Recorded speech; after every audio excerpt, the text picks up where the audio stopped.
राम राम दोस्तों, मैं आपकी प्यारी दुलारी चुगल किशोरी। कैसे हैं आप लोग? भाई हम तो बिल्कुल ठीक हैं। रोज की तरह आपकी चुगल किशोरी आपके सामने हाजिर है ढेर सारी ओरिजिनल चुगलियां लेकर। अनुपमा में श्रुति के आते ही शाह परिवार का माहौल बदल गया है और नागिन फिल्म का गाना मैं तेरी दुश्मन तू मेरा दुश्मन चल रहा है। ऐसा इसलिए क्योंकि अनुपमा को श्रुति की घटिया हरकत के बारे में पता चल गया है और वो भी सीधा श्रुति की बैंड बजाने वाली है। तो वही वनराज इस बात से बहुत खुश है कि श्रुति के आने के बाद चारों तरफ से अनुपमा की बैंड बजने वाली है। जबकि रिश्ता क्या कहलाता है में अरमान और अभीरा के प्यार के चक्कर में पोदार परिवार में दो फाड़ हो गए हैं। लेकिन जल्द ही संजय फूफासा का भांडा भी फूटने वाला है कि कैसे उसने जल्दबाजी में अरमान और अभीरा का गलत तरीके से तलाक करा दिया। जबकि गुम है किसी के प्यार में अतीत के सच की वजह से सभी की शादी नहीं हो रही है और शो में आज रजत की एंट्री भी हो गई है। अब ये तो थी मोटा मोटी जानकारी, लेकिन पूरी जानकारी के लिए रोज की तरह आपको हमारा शो देखना होगा। तो चलिए बिना देरी के पहले अनुपमा के सेट पर चलते हैं और जानते हैं कि आज के एपिसोड में क्या खास देखने को मिलेगा। अनुपमा में शो का मसाला बढ़ाने के लिए श्रुति की एंट्री हो चुकी है और श्रुति ने आते ही माहौल बिल्कुल गर्म कर दिया है। इतना तो चंदन के पेड़ से सांप नहीं लिपटता जितना श्रुति अनुज से लिपट गई है। अब श्रुति को देखकर वनराज की तो बाँछें खिल गई हैं, मतलब खुलकर डांस करने में लगा हुआ है। लेकिन बेचारी अनुपमा की उम्मीद टूट गई है और उसे अपने किए पर पछतावा हो रहा है। लेकिन आज होता ये है कि डिम्पी और टीटू की हल्दी का फंक्शन है और सभी लोग मिलकर डांस करते हैं। अनुपमा, काव्या, किंजल सभी लोग डांस करते हैं और एक दूसरे को हल्दी भी लगाते हैं। लेकिन तभी गलती से अनुज और अनुपमा एक दूसरे को हल्दी लगा देते हैं और एक पल के लिए एक दूसरे की नज़रों में खो जाते हैं। लेकिन चील जैसी श्रुति की नज़रें भी दोनों पर हैं, क्योंकि बिना बताए वो भारत जो टपक गई है। अब वो सबसे पहले अनुज को अपनी तरफ खींचती है और गले लगाती है। अनुपमा भी सकपका जाती है, अनुज भी हैरान हो जाता है। लेकिन वनराज और छोटी की तो खुशी का ठिकाना नहीं है। श्रुति बताती है कि वो अनुज और छोटी को मिस कर रही थी तो इसलिए भारत आ गई। अब वनराज भी खुले हाथों से श्रुति का स्वागत करता है और कहता है कि असली मजा तो तुम्हारे आने के बाद आया है।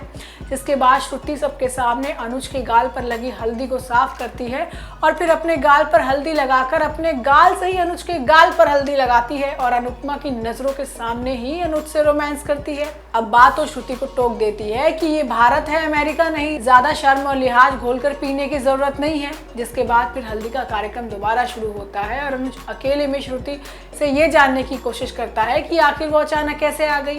वो श्रुति से कहता है कि आना ही था तो मुझे बताकर आती, इस हालत में तुम्हारा आना ठीक नहीं है। लेकिन श्रुति का कहना है कि भाई वो अनुज की वजह से ही आई है, क्योंकि वो उसे फोन पर बात तक नहीं कर रहा था। वहीं दूसरी तरफ अनुपमा बहुत परेशान है और अकेले में रो रही है। अनुपमा को अपने किए पर पछतावा हो रहा है कि उसने आखिर सोच कैसे लिया कि वो अनुज को दोबारा पा सकती है। वहीं वनराज की बल्ले बल्ले हो रही है, क्योंकि अनुपमा को दुखी देखकर तो वनराज का वैसे ही 1 किलो खून बढ़ जाता है। वो खुश है क्योंकि शादी के हर दिन अब घर में रोज तमाशे देखने को मिलेंगे। लेकिन आगे आने वाले एपिसोड में अनुपमा के सामने बड़ा सच आने वाला है, क्योंकि वो जान जाएगी कि उसको बदनाम करने के पीछे श्रुति का ही हाथ है। अब श्रुति ने ही फ्रूट चेकर को मीडिया में ये बात फैलाने के लिए कहा था। अब अनुपमा सीधा श्रुति से सवाल करने वाली है। जबकि ये रिश्ता क्या कहलाता है में चोट लगने की हालत में भी अरमान और अभीरा का रोमांस कम नहीं हो रहा। अब चाकू लगने के बाद भी अरमान बार बार अभीरा से माफ़ी मांग रहा है। अब अभीरा भी पिघल गई है, लेकिन रूही का सच जानने के बाद वो हमेशा के लिए अरमान और उसके प्यार को लात मारने वाली है। जबकि अब विद्या चाहती है कि अरमान और अभीरा घर वापस आ जाएं, क्योंकि वो अपने बेटे और पति को वापस लाना चाहती है। आज होता ये है कि अरमान को चाकू लगा है और अभीरा परेशान है। अभीरा जैसे तैसे करके अरमान को घर लेकर आती है। अब अरमान की हालत भी बहुत ज़्यादा खराब है और खून भी बहुत बह चुका है। अभीरा डॉक्टर को फ़ोन मिलाती है, लेकिन दंगों की वजह से कोई भी डॉक्टर आने को राजी नहीं। जिसके बाद खुद अभीरा अरमान के सीने से चाकू निकालकर घाव पर मरहम पट्टी करती है। अब इस दौरान अरमान बार बार अपने प्यार का इजहार करता है और माफ़ी भी मांगता है। लेकिन फिलहाल अभीरा इमोशनल है और अरमान को आराम करने के लिए कह देती है। वहीं दूसरी तरफ पोदार परिवार में सबको अरमान की चिंता सता रही है, क्योंकि ये फ़ोन नहीं उठा रहा। अब विद्या और मनीषा दोनों मिलकर भगवान से प्रार्थना करती हैं, जिसके बाद संजय सारा दोष अभीरा पर मढ़ने की कोशिश करता है और इसी बात को लेकर परिवार 2 हिस्सों में बंट जाता है। एक तरफ कृष, मनीषा और मनोज हैं, जबकि दूसरी तरफ काजल और संजय।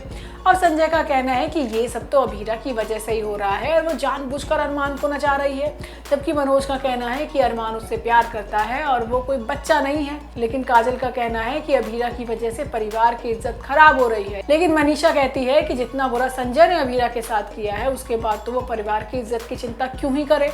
अब ये सारा तमाशा दादिसा और विद्या दोनों देख रही हैं और परेशान है कि परिवार लड़ रहा है। अब मामले को संभालने के लिए विद्या दादिसा से बात करती है कि अभीरा और अरमान के रिश्ते को अपना लेना चाहिए, क्योंकि वो अपने बेटे और पति का भाई कब तक इंतजार करेगी। हालांकि दादिसा इस बात के लिए राजी नहीं है, क्योंकि अभीरा उसे बिल्कुल पसंद नहीं है।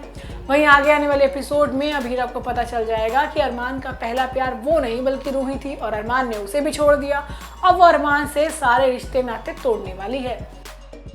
वहीं गुम है किसी के प्यार में शो की कहानी 7 साल आगे बढ़ चुकी है, जहां ईशान और सवी के प्यार का चैप्टर तो खत्म हो चुका है और सवी के साथ हितेश भारद्वाज के चैप्टर की शुरुआत हो चुकी है। मतलब 7 साल बाद सवी और हितेश के किरदार रजत ठक्कर का आमना सामना होगा, जिसके जरिया बनती है एक छोटी सी बच्ची जो रजत ठक्कर की बेटी है। अब 7 साल बाद सवी एक टीचर बन चुकी है जो एक स्कूल में बच्चों को पढ़ाती है। वहीं ईशा सवी की शादी के लिए लड़का ढूंढ रही है, क्योंकि उसने मरते हुए ईशान से वादा किया था कि वो सवी का घर जरूर बसाएगी। अब सवी के लिए एक रिश्ता भी आया है, लेकिन सवी के एक सच की वजह से वो रिश्ता टूट जाता है। दरअसल सवी विधवा है और कभी माँ भी नहीं बन सकती। भंवर ने सवी के पेट में गोली मारी थी, जिसकी वजह से उसका यूट्रस निकालना पड़ा था। बस इसी वजह से सवी का रिश्ता कहीं हो ही नहीं पा रहा है। जबकि शो में आज रजत की एंट्री भी हो चुकी है, जो सवी का पड़ोसी है और तलाकशुदा भी है। अब रजत की एक छोटी बेटी भी है। अब यही बेटी सवी और रजत को मिलाने का काम करेगी। अब सीरियल की कहानी बिल्कुल ये है मोहब्बतें वाले सीरियल जैसी ही है, मतलब आपको वहाँ पर सब कुछ सेम देखने को मिलेगा। तो दोस्तों, ये तो थी आज के तीनों सीरियल की पूरी जानकारी। आपको हमारा शो कैसा लगा हमें लाइक कमेंट करके ज़रूर बताइएगा, और अगर आपने हमारे चैनल को सब्सक्राइब नहीं किया है तो याद से वो भी कर लीजिएगा। हम आपसे फिर मिलने आएंगे इसी समय पर नई जानकारी के साथ। राम राम।